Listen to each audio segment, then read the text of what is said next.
Hello guys, this is day 2 of first cyclone effect. మేము ఇంటి దగ్గర నుంచి స్టార్ట్ అయ్యేటప్పుడైతే వర్షం ఏం పడలేదు. ఇంకా ఆటో ఎక్కి వెళ్దాంలే కాలేజ్కి అనుకునే టైంకి స్టార్ట్ అయింది ఇంకా పెద్ద వర్షము.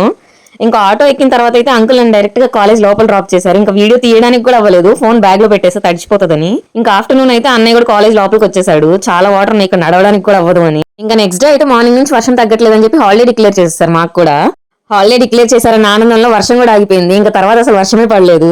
ఈ చాక్లెట్స్ అయితే మా అన్నకి గాడ్ గిఫ్ట్ అండ్ సిస్టర్ ఇచ్చిందంట. ఆ రోజు భగిని హస్త భోజనం అంటారు కదా, అంటే నార్త్ సైడ్ అయితే బాయిదూజ్ అంటారు. సో అందుకని తను చాక్లెట్స్ ఇచ్చిందంట. ఆఫ్టర్నూన్ తీసుకొని వచ్చాడు అవి. ఈ స్వీట్స్ ఏమో అన్నయ్య నా కోసం తెచ్చాడు.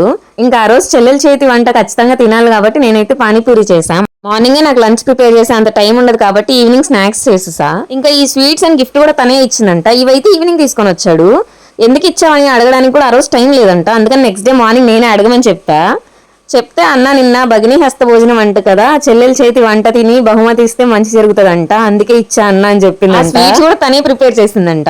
వాళ్ళ ఆఫీస్ వాళ్ళు కూడా చెప్తారంట, అన్న హేమ అక్క ఎంత లక్కీనో నీలాంటి మంచి అన్నయ్య తనకు ఉన్నందుకు అని. నాకేమో ఎక్కడ లేని సిస్టర్స్ పొసెసివ్నెస్ మొత్తం నిద్రలేస్తుంది ఇలాంటి డైలాగ్స్ విన్నాక. ఈ గాడ్ గిఫ్ట్ అండ్ సిస్టర్స్ లో మీకు ఎలా అనిపించిందో కమెంట్ చేసేయండి. అలాగే లైక్ చేసి సబ్స్క్రైబ్ చేసేసుకోవచ్చుగా. See you guys, Tata.